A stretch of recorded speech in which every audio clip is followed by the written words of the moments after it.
The subconscious reasons deductively and is never concerned with the truth or falsity of the premise, but proceeds on the assumption of the correctness of the premise and objectifies results which are consistent with the premise. What we are conscious of is constructed out of what we are not conscious of. Imagination is the beginning of creation. You imagine what you desire, and then you believe it to be true. Every dream could be realized by those self-disciplined enough to believe it.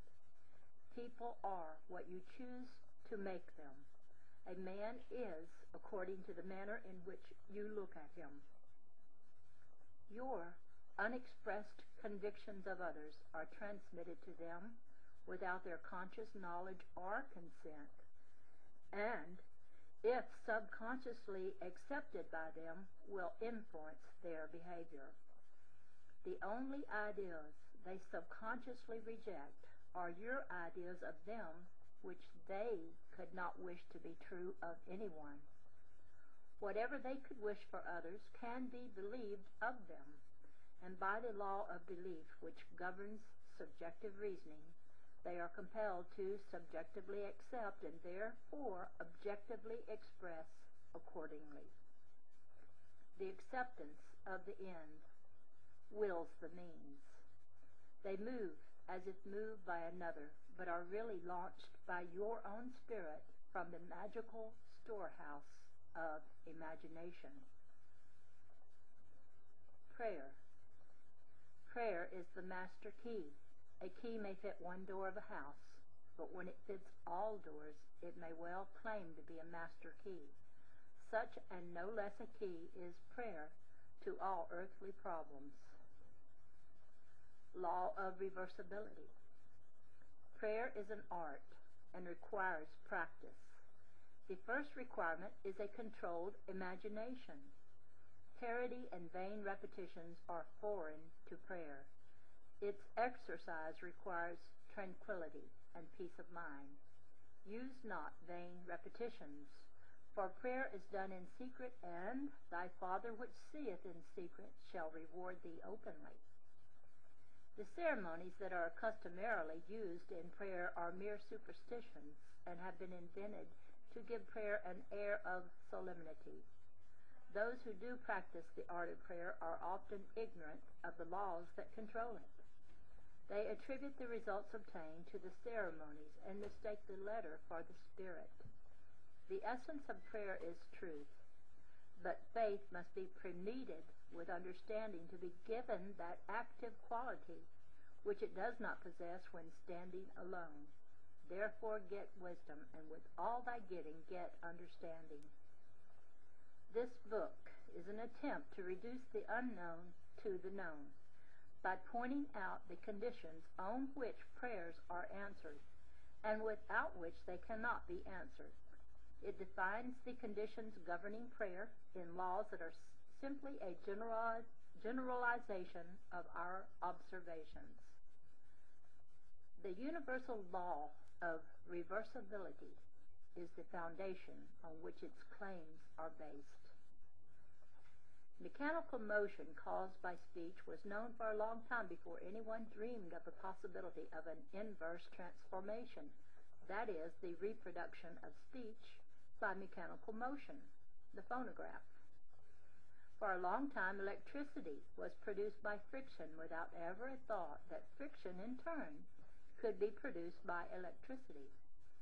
Whether or not man succeeds in reversing the transformation of a force, he knows, nevertheless, that all transformations of force are reversible.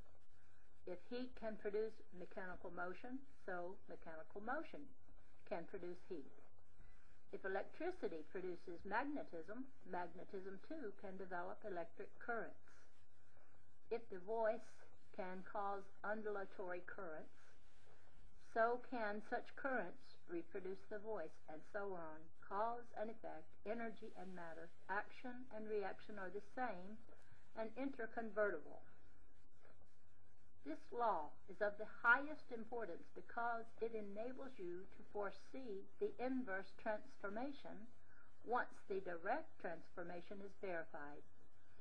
If you know how you would feel were you to realize your objective, then inversely you would know what state you could realize were you to awaken in yourself such feeling. The injunction to pray believing that you already possess what you pray for is based upon a knowledge of the law of inverse transformation.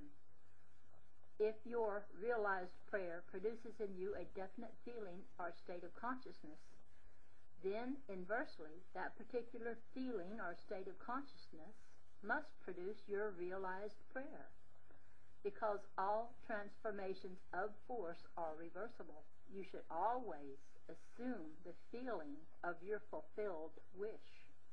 You should awaken within you the feeling that you are and have that which heretofore you desired to be and possess.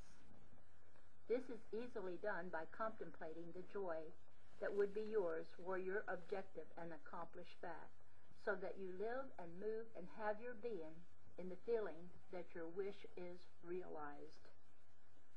The feeling of the wish fulfilled, if assumed and sustained, must objectify the state that would have created it.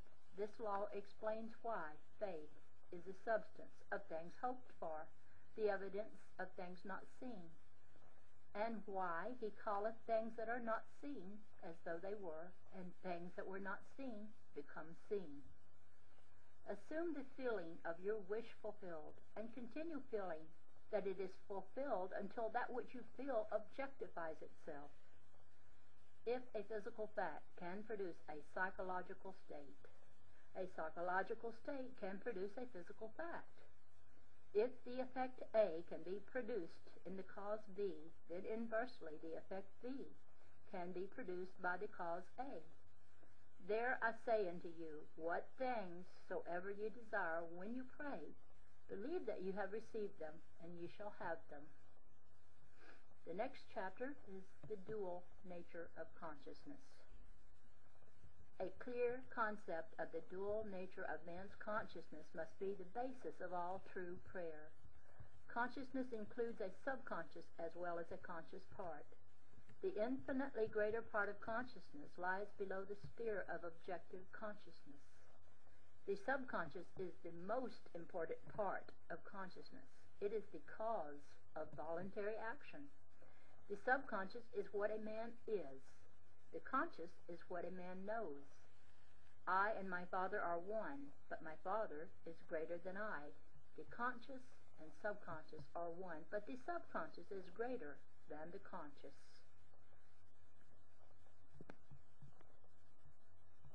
I of myself can do nothing. The Father within me, he doeth the work. I, objective consciousness, of myself can do nothing. The Father, the subconscious, he doeth the work. The subconscious is that in which everything is known, in which everything is possible, to which everything goes, from which everything comes, which belongs to all, to which all have access. What we are conscious of is constructed out of what we are not conscious of. Not only do our subconscious assumptions influence our behavior, but they also fashion the pattern of our objective existence. They alone have the power to say, let us make man, objective manifestations, in our image after our likeness. The whole of creation is asleep within the deep of man, and is awakened to objective existence by his subconscious assumptions.